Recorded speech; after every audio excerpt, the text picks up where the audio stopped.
Hello and welcome to Newsclick. Today we are in the studio of artist Saba Hasan, whose works were on display recently at the art show Resist, an engendered art protest initiated and hosted by Gallery Engendered Space. Saba Hasan is also an activist, and apart from art, she writes on music as well. Today we would hear firsthand from the artist herself as she talks to us about her works, her experience, inspirations and thoughts. Welcome to the show, Saba. Thank you, I'm happy to be here. Before I get about interviewing you, let me just say that your studio is lovely, and what better way to describe the studio other than letting the artist describe it herself. So Saba, tell us what comprises your workspace. Well, thanks. This is about half of it. I have another studio in Shapurjat, which is a rented space. I constructed this because just wanted to have some green around and natural light. I am a little tired of working in yellow light constantly. So just thought I'll try out something very light and place where one can think, listen to music and look at nothing but the sky or the plants. So that's how this space came about. Saba, your works were recently on display at Resist. And tell us, what was the logic behind Resist? And what elements came together to give it a meaningful form? Resist was actually an effort by a gallery called Engendered, which was curated by Maina Mukherjee. And the logic, I think, as always, is that art has always had a very important space, I feel, in questioning the traditions in society, and even without maybe getting organized or doing shows, painters, sculptors, filmmakers have always been, I think, questioning traditional hierarchies, inequities, human right violations. So art has always tried to, using its own language, question these givens. And I think Resist is about that. Recently there has been this entire protest around, of course triggered by one instance, but generally a continuation of a lot of efforts by NGOs and women's movements around gender violence. And so I think Engendered felt that this would be the time to bring painters also who have been protesting to come together and also express their protest through the medium they know best, which is, I think, as good a way to engage as any other. Would you like to tell us about your works which were displayed at Resist? With Resist, I had very little time, but my technique usually has been around raising questions or protesting against certain traditions in our society. And so I think my technique came in very useful, and I sort of used the similar materials which I use even otherwise, very ordinary everyday materials like cement, plaster, nails, and in this case also Urdu text. The nails I kind of deliberately hammered into the board and the canvas that I was using as a surface. So there is a certain act of engagement, maybe even resistance when you do something like that. So the act of hammering nails, I have this whole row of nails in the middle of my work, actual nails, not drawn or painted, but which I hammered into the space. And the text was an inspiration from a Pakistani Urdu poet. Her name is Kishore Nahid. It's called We Sinful Women. And it's we sinful women who, everyone accuses of taking off our veils and doing things which are against tradition. But it's we sinful women who, in the end, are the ones who have the strength and the pride to protest, to resist, to raise our voices against the oppressive voices which have been raised against us. So I thought that was very appropriate. Since you've been working for so long on art, do you remember which was your first painting or your first sculpture? Interestingly enough, I remember my first painting, I think because it was done on a wall. I was about, I think, 4 years old. and I hadn't studied art, but I was studying in a school in Delhi called Shiv Niketan, which was run by an Austrian lady. And she always found me scribbling on desks and odd places, shirts of my friends, and so instead of punishing me constantly, which I think she just got tired of doing, one day she just called me out of the class and she pointed this entire wall in the courtyard of the school to me, and then she gave me buckets of paints and she said, like, do what you like. You don't have to study today. You can do all your scribbling and all your drawing on this wall. And that was my first painting, and it gave me the most phenomenal feeling of I think just an open sense of space and strength, and from somewhere within, I think things just came, and I used that entire wall, and that was my first painting. Which of all your art, which is your favorite in terms of either motivation or either you associate with it a lot or you attach to it? I usually work in series. So 2-3 things come to mind immediately. Maybe there is something else that will pop up, but right now 2-3 things come to mind immediately. My favorite is the series which I have mostly kept beige in color. There's absolutely no color really. It's very gentle, it's very subtle, and that's the one in which I've used my mother's letters for the Urdu script. So that's my favorite. It gives me a sense of her presence. She was a very strong woman, also a protester in her own place. She was a part of the freedom movement, as was my father. So I think that is one of them. And then slowly I moved into installations, and this is one of my favorite works which I've done, I think maybe 2 years ago, which is a little more philosophical, I think, than the more political works that I had been doing before that. This is around the idea of truth, exploring through books the idea of knowledge, of learning, of what is reality, what is truth, is all truth available to us, whose truth is the truth, your truth or my truth or his truth. Are there multiple truths? Is there one absolute truth? Can there be both?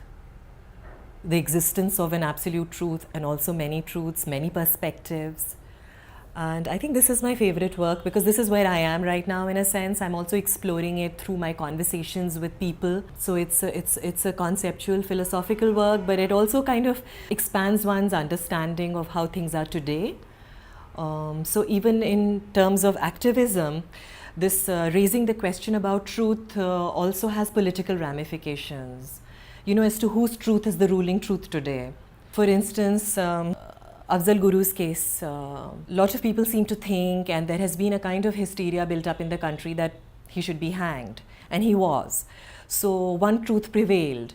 But I've also found some letters, I think, which were published in Kashmir Times about maybe 8 years ago, maybe 7 years ago, by his wife and his family, where they are trying to appeal to the state to say that he's being tortured by the army and by the police, and being accused of sort of siding with the terrorists, although he has surrendered and he wants to be a regular doctor, I think. But he does not he's not involved in that. So that is one truth which has been kind of underlying the fact that he was convicted. So whose truth sort of survives? I guess nobody listened to that woman and nobody believed her. So he is hanged and she can't even go there and perform her last rites. So there are political ramifications to the notion of truth. Saba, you said this work was different from the previous works that you did, which were in context of politics. Now, how do you link art with politics, or let's say culture or gender? How do you make that connection? See, for me, I think I'm quite easy. I have trained in economics. I've trained in anthropology, cultural anthropology. My master's is in cultural studies. And then I am sort of, I think, born into a home of to journalists, very literary people. We've always had poets, writers, as friends coming in and out of the house. So I've kind of grown up with literature, music. So I think for me, in my personality, everything sort of mixes quite easily. I really don't see any need to pick and select any. It just depends on that time, and it depends on what I'm doing at that moment. But I think they are all interconnected as far as I am concerned. So even in my worldview, I usually see things more holistically. And that's how I've been working also. Even my medium kind of flows from video to installation to painting. I sometimes bring in music into it, sometimes literature, poetry, philosophy, sometimes politics, because I guess one just chooses the expression at that point. But the worldview continues to encompass all of these. It has to. They are all interconnected. And would you like to tell us the projects that you're currently working on? There are a few, but the one that I'm really enjoying and is on at the Devi Art Foundation, the Contemporary Art Museum in Gurgaon, is called the Truth Project or Haqiqat. It's again an exploration of what I had mentioned earlier, which is a kind of a work in process. And it's also an expansion of my practice. So it's discursive work. It's based on my conversations with other intellectuals. I am talking to my friends and people who are linguists, writers, scientists, musicians. There is a historian I'm talking to tomorrow. And they will all be sort of helping me grapple with this idea of truth, but from their own experience and their own perspective. So it's very exciting because it's not something that you would read in a book, but it's something that a friend would encounter. Like I interviewed a friend of mine, actually his family, he's also an activist, and he dealt with the idea of truth from his own experience, which would be, the interests of people clashing with the interests of policymakers. So changes in the city, depending on how the truth is negotiated and whose truth then gains power and finds a voice and then lives. So the policy makers have to grapple with the people and have a more participative process. Now, speaking of changes in society or changes in the city, you're an activist and an artist. Now, so activism is commonly seen as something that is in full motion. Let's say people taking to the streets or people shouting slogans, or it is seen in writings like books or music or songs. So how did you make the connection between art and activism? In the sense, did you think that they were two different things and they would work brilliantly if they were brought together? Or did you think there was always some connection and you just drew on the dotted lines? I think it's not something that is external to me. I think it's a part of who I am. And I think out of the mix of literature, music, poetry, politics, words, writing, everything that I grew up with, I think it was just natural that the two went hand in hand. I don't see how, it never clashed for me. It's the most natural thing. Again, because you're an artist and an activist, I'm going to ask this one last question on your take on the VHP and the Durga Vahini, the women's wing of VHP, protesting and threatening the artist in the recent Delhi art show, in regard to nude paintings. So what's your take on that? Because this brings us back to the debate on creative expression and censorship.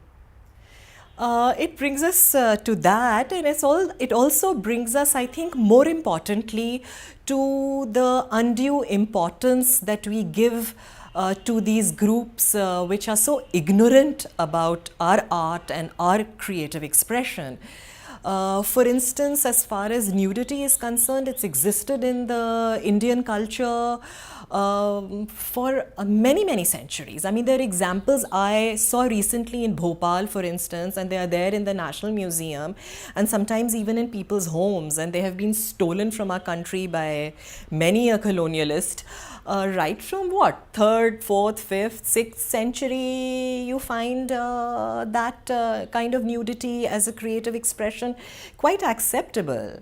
So I don't understand why I should now answer to their brand of Hindutva or their definition of what my culture is about. I have seen a completely different, very open-minded culture right from the ancient days. So I really, frankly, don't even want to, comment on it. I don't care for them. They are passé. I mean, this is not the future. As far as I'm concerned, it's a republic, and law and order has to be maintained in a situation like that. And it's up to the gallerist to recognize that and to keep the artifacts protected. And the police has to help him in that. These people have absolutely no role to play. Thank you, Saba, for inviting us over. Thank you for being part of this. And I hope through this we have found a meaningful way to share your thoughts and motivations with art lovers out there. I hope so too. It has been a pleasure.